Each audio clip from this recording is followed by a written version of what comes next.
مشهور. كان ابوك مشهور كتير.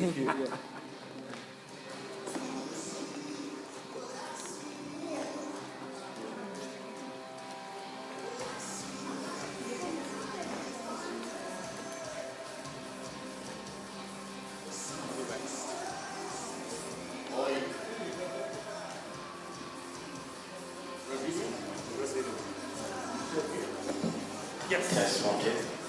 We serve representing the church.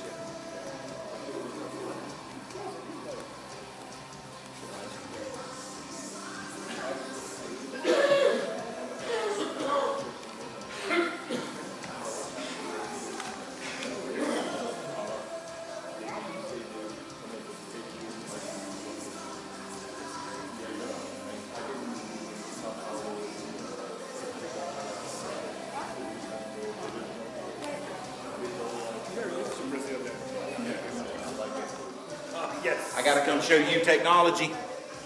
Jim. I like it, Jim. All right.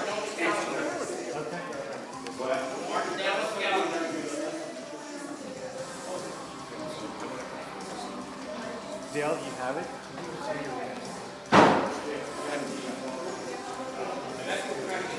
Okay.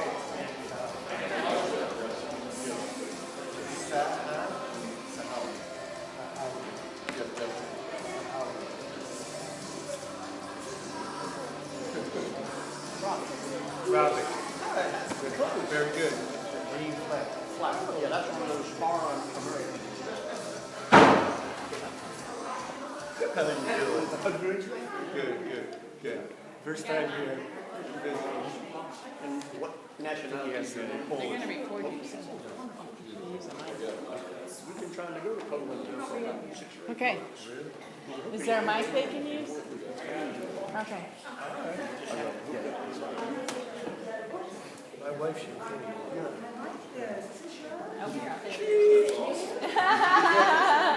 Okay, smile this row.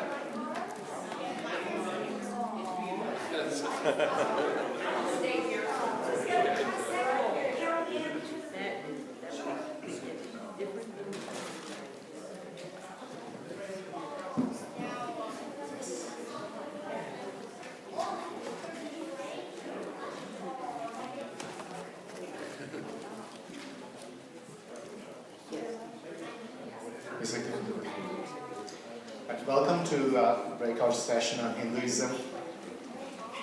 I'm Naveen Dasari, and this is my wife Sunita, and our 2 kids, Sarosh and Shasta. So today I'm going to talk about the facts about Hinduism, give you some, I have a PowerPoint presentation, show you some slides. I'm going to talk about the origins of Hinduism, the holy books, and also some beliefs, the goals of life for a Hindu, and so I'm going to talk a little bit about the caste system. It's kind of pretty important in Hinduism. So before I start, I would like to ask you, probably you may already know, the first person to step on the moon. You may quickly say it's going to be Neil Armstrong, right? So we all know that. So back in the days when I was in college, we were having a discussion with my friends. So somebody said, ask this question in our group. So do you know who stepped the foot on the moon? Who's the first person to step on the moon? And quickly, one of the persons said, yeah, I know, it's an Indian. So like, what? And it's a kind of a joke, but so I was like trying to understand, why did you say that? He said, you know, Indians are everywhere. the person know that Neil Armstrong is going to step on the moon, and he quickly went there, set a store to sell tea, and he lands on the moon. It's a joke, but again, but talking about that, I came here and I saw and I got to know that there are 2 million Indians just in the U.S. alone. So they're everywhere. Even, I don't know, I'm just joking, if you go to Antarctica, They'll be there, someone trying to do some either IT work or trying to sell you some products. I don't know. It's just joking. But that aside, there are 90%. Come to the first slide. 90% of world's Hindus live in few countries, which is in the Indian subcontinent. There are India, Pakistan, Bangladesh, Sri Lanka, Nepal, and Bhutan. So these are the countries that have 90% of the world's Hindus living in. So Hindus are everywhere, in every continent, okay? And the most countries that have Hindu population are India, Nepal, and Mauritius. And it's kind of a surprise to some of you guys. Mauritius, it's in Africa. It's not around India. There's India, the Nepal borders to India, that's understandable. But where is Mauritius? It's somewhere in Africa, but they're there. And it has a lot of Hindu population. Some facts I have on the slide. In India, 80% of the population practice Hinduism. A little over 14% are Muslims. That's a lot, and a lot of you may not be aware of the fact that out of the Middle East countries, the most populated Muslim countries out of the Middle East is India. India has like 14% of the Muslims. A little over 2% are Christians, around 2.3% to be accurate. These are like 2019 to 2014 statistics. Less than 2% practice Sikhism. India has a lot of religions. Sikhs have Sikh, we call them Sikh, S-I-K-H. They have a little bit of overlapping beliefs with Hinduism. And then if you see the origins of Hinduism, thank you. I have a little symbol over there that's called Om, O-M, pronounced as A-U-M. So Hindus believe that that's the sound that was created when the universe formed. And they do believe that, and they do chant that a lot. And Hinduism is a collection of philosophical beliefs that develop slowly over a period of time. And Hindus believe that their religion helps you free your soul from sadness, disappointments, and mistakes of everyday life. But we're going to see how they're going to do that. We also will see what, if that's not done, what will happen in the eventual slides that are going to come in a few minutes. Feel free to stop anywhere that you would like to have a question, because I want this to be like an interactive session. So if you have any question, please stop me and ask your questions. I don't have any problem answering that. And don't feel like you're disturbing when I talk, you feel free to stop me anytime. I don't have a problem with that. Unlike major religions like Christianity, Islam, Buddhism, and Jainism, this cannot be tracked to a single founder. Like, you can track Christianity to how it is formed. We can't track Hinduism.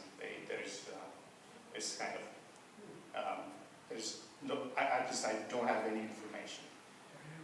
Since Hindus, they believe that their religion helped them to free their soul from sadness, disappointment, and seeking the peace, how that can be fitting in the time that they are killing the Christian there. Right. How they can, if they are free their soul from all this sadness, anger, so yes. How can this match with what they are doing now, killing the Christian there? Yes. So for every religion, in any other religion, there are right-wing extremists. They're called right-wing. There are practicing Hindus, and there are also right-wing extremist Hindus, which unfortunately is a lot happening right now. They do all these things, and recently statistics show that they figured out a new way. They're not going to do anything of that anymore. Why? Because if you persecute someone, and you take history, right? You are helping them grow stronger in their faith, and that's going to expand a lot. That's how you saw Christianity, but expand a lot because of persecution. Now they're doing the opposite. They're not persecuting anymore. They're building movie theaters, they're building pubs, they're building clubs, nightlife happening. Give it 10 years, Christians slowly barge in, and you see their faith being diminished. That's what's happening. That's the new trend happening in India right now. That's what at least I noticed that. So it's the opposite right now. Yeah. And thank you for making that question. Again, as I said, the symbol over there, that's a very sacred symbol. And sometimes you may also see a different symbol, it's a swastika symbol.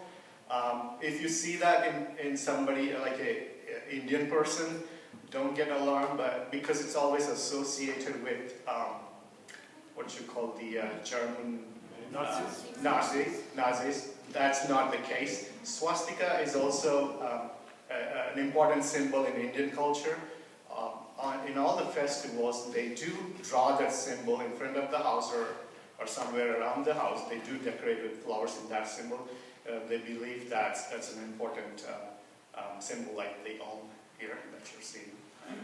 So the Om is always chanted during meditation. So people practicing either yoga or doing their meditation time, they do chant endlessly until they end the meditation. So they feel like that is something that helps you to have inner peace. That's something to notice that I'm going to talk a little bit later how to connect with Hindus, but now I'm going to move forward with some of the other things that I have. Can we have the next slide, please? So I think I have the font. I need to increase that. So there are different holy books. Like Christians have one, the Bible, right? So it's complete. But Indians have different books. They are categorized as the Vedas and Upanishads. The Vedas, there are multiple books in Vedas and multiple books in Upanishads.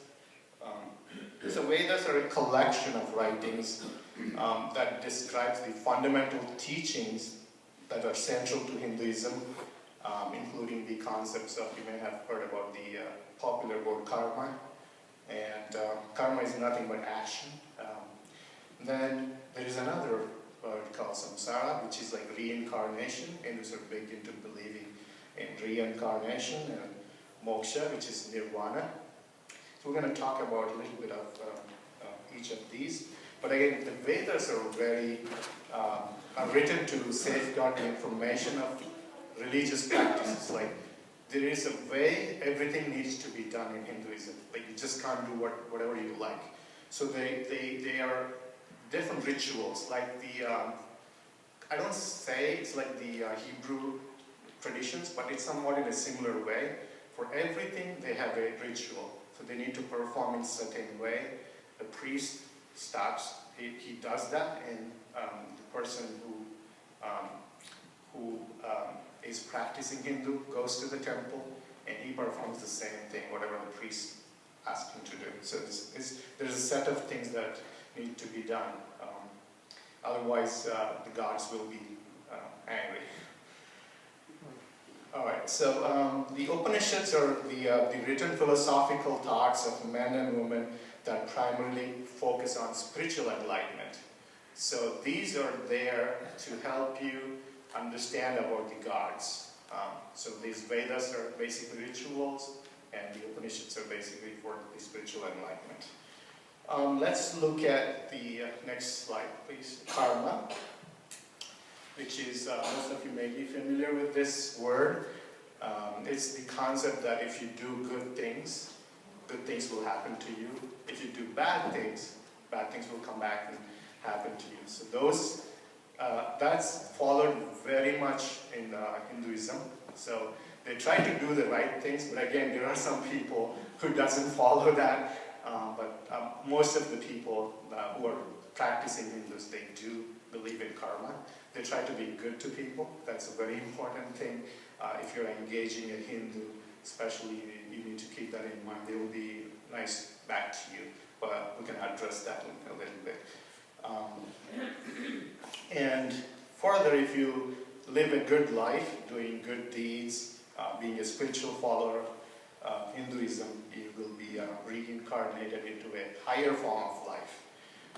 If you live a bad life, you will be reincarnated into a lower form. We're going to talk about that. So what is the higher form and a lower form? So Hinduism believes in reincarnation, right? So we're going to talk in a minute. So the reincarnation talks about when you die, there's no guarantee. It's a circle of life. There's no guarantee you will be born as a human. If you do bad things, you could be born as a fly, or you could be born as an animal, you could be born as something else, or you could be born into, I'm going to talk in a few minutes, the caste system, the lower section of the caste system, and which is not good. So they try to do the right things to be born into the higher form of life, and eventually get moksha, which is nirvana, that is escaping the cycle of life and being one with God. That's what they believe. Okay. That's what you shared. It's similar to one of the Islamic parts. Oh, They okay. believe the same. They call it druze. Okay. They believe that like if you be like been doing good things, Yeah. in the other life you be like in a good thing. Bad things, maybe in a donkey or a dog or something like that. Yeah. Yeah. Okay, good to know. Thank you for sharing. About the reincarnation. Hindus believe that the soul is immortal and all life forms are reborn into a new entity in an eternal cycle after death, which is just shared. The key word is entity. You do not have a guarantee of being reborn as a human being. Then the soul travels from one body to the other after death. That is part of the reincarnation. Again, you can, Hindus also believe that between the death and rebirth into the next life, there is a time period based on the bad deeds or good deeds. You will temporarily go to hell and be punished and then switch to the next life. Or if you do good things, you're going to switch to a higher form of life. That's the thing. The next one is moksha, which is, I think I have a image there. Maybe not that much clear, but you see there's this life cycle going on and then the spirit liberating. So moksha is when your soul becomes free from the cycle of rebirth and is no longer reincarnated. This happens when you reach the highest level of rebirth, and you can't be born into a higher form because you reached the pinnacle of rebirth. When you reach moksha, it means that you have all the life's experiences, learned all of the lessons, and reached a perfect understanding of the universe, as well as coming into peace with it.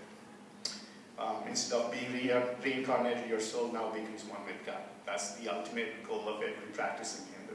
Is Nirvana Godhood? Sorry? Is Nirvana Godhood? You become God? You become one with God. You don't become God. Okay. So that means Hinduism believes in eventually everybody needs to be with God. I mean, it says one with God, but it's like you be with God in heaven. That's what it is. Okay. Yeah. So if they believe in different gods, right? So they don't have Yes. just one God? So No. which God do they become? Like? So there are, even though there are millions of gods that you have in Hinduism, I think that's the next slide I have. You have the creator, the protector, and the destroyer. So you will be with, I don't know, I feel like there are three gods, three main gods, and you eventually end up with the creator. Yes. If there was no single founder of Hinduism, who Yeah. wrote all the holy books? So it can't be traced, but it was written like 5,000 years ago. The books are really old, but I believe there's no founder, and Hinduism is like it's a way of life. These talk about God, but here that is the critical thing that I'm going to talk about towards the end. It talks about God, but who is that God? It doesn't say anything, not much. So that is an important thing for us to be able to reach to the Hindus. So towards the end, I'm going to address that. Can you play the next slide, please? Yeah. So there are the 4 goals which I was talking about. The 4 goals in the Hindu's life. One is the first one is dharma, which is be a good, virtuous, moral person. Second one is artha, which is beyond material prosperity. And the kama, which is seek happiness, pleasure, emotional fulfillment. And the last one is the moksha, seek freedom from ignorance, spirituality, and self-knowledge. This is the 4 things that a lot of Hindus, practicing Hindus, believe. They do follow this to attain the moksha eventually. So that's why if you come across any Hindu, a lot of them try to be nice because they try to be morally right in their own mind, which may not necessarily be the right thing, but in their mind what is right is they want it to be that way. Then next slide, please. There are different gods. I have only room for some, but there are millions of gods. Roughly about 30 million or 330 million, like whom you ask, the interpretation of it differs. But definitely there are 30 million, which is written in the scriptures. Different gods. You see some gods with animal heads, some gods with different body parts, something with like from an animal. So Hindus worship the universe basically. They worship everything. I noticed in the picture that all the gods are women. Some of them are, not all of them. The Some of them person looks can be like men a or women? It's male. Okay. There are gods and goddesses. Okay. People do worship. There is a god for the beginnings. Like when you want to start a new thing, you worship certain god, which is, I don't think I have it there. The one with the elephant trunk as for a face. There is a goddess for knowledge. There's a goddess for wealth. So there are different gods and goddesses. The Hindus do worship them based on the occasion. And you can see that there are roughly there are millions of gods. Let's say that. And some families have a certain god. They worship a certain god. Basically, depends on where they come from. If they come from a certain state, in India, they worship a certain god, and if they come from a certain family, they have a favorite god that they do worship. And that doesn't necessarily mean they'll worship only that god. They do worship other gods as well, but that's their go-to god. The next slide, please. Yeah, so that's the big 3 I was talking about. Hindus do believe that the spirit of the universe takes the form of these 3 main gods, which is Brahma, the creator; Vishnu, the protector; Shiva, the destroyer. From left to right. So oftentimes you see that the destroyer has a snake wrapped around his neck and all that stuff. So you can imagine how it's going to be, because I grew up with these things, but once I learned the scriptures, now I know what that means and all that stuff. And then let's go to the next slide about the diet. Most Hindus are vegetarians. That doesn't mean that all of them are, but I would say roughly about 40 to 50% are vegetarians. That means they don't eat any meat. Also, they don't eat all kinds of vegetables. Some Hindus believe that vegetables that have roots have life in it, so they don't want to kill. If they pluck them from the ground, they do have life, and they don't want to do that. That's extreme. Most Hindus eat only chicken. They believe cow is very sacred. They don't eat it. So that's another thing. And they do, also another important thing is, if products are made with leather, they take it very offensive. Somebody gives a leather, to a practicing Hindu, a leather wallet or leather something that's made of leather, because they value cow. Cow is a sacred animal. They can't have the milk. They can have the milk. They can have the milk. Yes.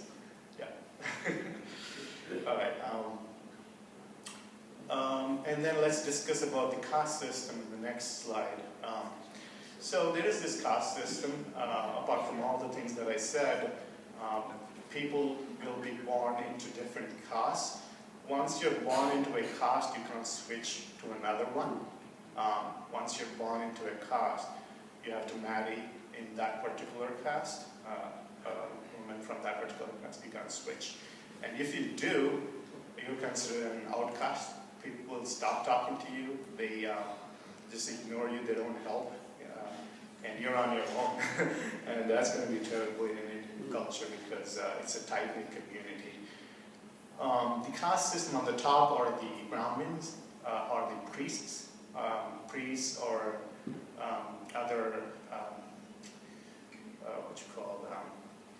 intellectual people are on the top. The second is the Kshatriyas, which are the warriors. These are the warriors or ministers. Those are in the second hierarchy. Third one is Vaishyas, meaning these are businessmen and farmers. They fall into that category. I have a few other ones, but I don't remember them. But Shudras are the commoners, like regular people doing their regular jobs. Those are on the fourth varna. This is called their varnas. There is no fifth varna, but I included one called Dalits. Dalits are the people who are outcasts. They're called the untouchables, but the government banned the word untouchables. Before they were called as untouchables. Now they coined a new word for it called the Dalits. So these are people that do the lower jobs like cremating people or dealing with animal carcasses and all that stuff. So people would not touch them, and if somebody touches them, they have to go and take a shower or religiously cleanse before they come into public contact. Yeah, that's pretty much it. I have another slide just explaining the caste, but that's pretty much it. It's the same thing which I already spoke. I think that's the presentation I have. If you have any questions, we can wind up. Were you born into a Christian family? No, I was born a Hindu up until I came here. I was practicing Hinduism. I got to know God after coming here. How old were you when you came? Sorry. How old? Oh, how old? When you came to America? I think I'm really bad with my 27. Yeah. Sorry about that. No, I just... Yeah. All right. Did somebody share the gospel with you? Sunita shared. She shared a Bible. So let's wrap up this. How do we reach out to Hindus? So this is something that I wanted to. So the key thing is Hindus believe in many gods, but again, they always think that there's only one ultimate God. And the important thing is, if I have to reach out to a Hindu, it's somewhat a little difficult for me to convince them, but they always look forward to Americans. If you talk to someone, understanding where they're coming from, what their beliefs are, you share with them. They do celebrate a lot of festivals here, but then if you pass through, if you have someone in your neighborhood, they have something hanging outside their door, that means there is some festival going on, and you stop by or ask them questions, they'll be very interested to know and understand. At the same time, they're open to what you have to say, and they will listen, they won't reject you. And again, as I shared, they want it to be morally correct. So they will listen to you, and they're hurting. Oftentimes we think that a lot of Indians as successful people, because I know that a lot of people migrate here because they're vetted and migrated here. You always get the top 3 immigrate here. But they do have a lot of issues going on, and they do need help. But on the surface, you will never know until you connect with them and say hello. And a lot of times we end up, we found out people in the library and we said hello and they're just fine. Up until the time we asked them, what's going on, how are you? And then they started crying and they tell what's going on in their life, the difficulties they're facing. You just pray for them, and that changes their life forever. We have a lot of people came to Christ because of that. We just prayed for them. That's what it just did.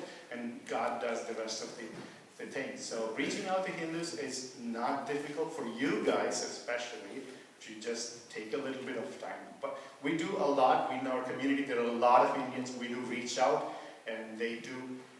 Another thing I forgot to mention is Hinduism. They are very open to other gods. Like they do believe Jesus is one of the gods.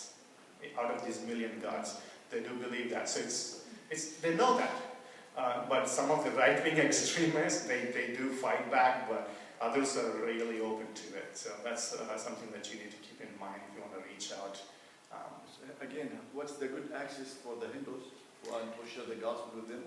So usually they're a tight-knit community. They don't go out of their community to open up to new friendships or something like that. But it's like you go to an Indian restaurant, an Indian store, grocery store, you meet people, they connect very quickly. And in Indian culture, it's an important thing. So if you talk for 5 minutes, you're friends with them. That's something I had a hard time here. You know a person for like 1 year, yet they won't consider you as a friend. But back in India, you talk for 5 minutes, you're a friend. Come to my house. So that's kind of, a lot of Indians are like that. So you just, do that. So like with the Catholic, for example, we use like the repentance, like this one with the access for them. Yeah. What's the subject that I can use it in the beginning when I want to talk to Hindus? You don't talk, you don't say that you're a sinner, basically, right away, because Hindus believe that they are morally right. It's a hard question for me. Somebody said when they spoke to me that you're a sinner, and it took me like almost a year to accept that, okay? Because I'm willing to understand the scripture, read the Bible, and compare it to the scriptures that I'm familiar with, and to understand that it took me a year, because God helped me. I think don't do that. So it's you just say that they agree that they're morally right, but then they need to have nirvana. They need to know about the true God. They need to be liberated. So that's only possible through Christ, death on the cross. Yeah, this is my question. Sorry, I'm asking. Since they believe Jesus is one of their million gods, how can I help them to believe that He's the true God? That's my question. Yeah, okay. So it's like, again, you constantly be in touch, so you get their number or something and you talk to them, spend time. That is the key. It doesn't happen right away. It's going to take a lot of time and you need to invest your time. I think it's going to be the last question.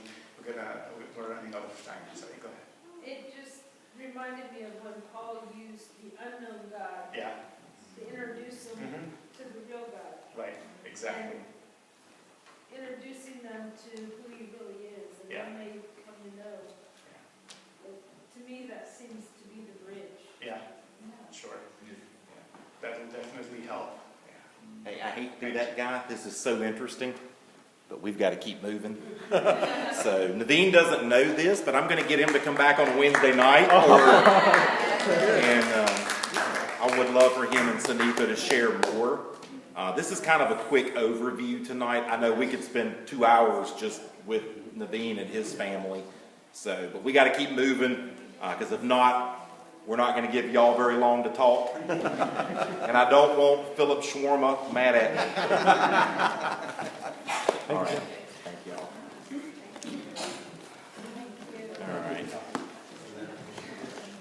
All right, we can let people back in. So, all right.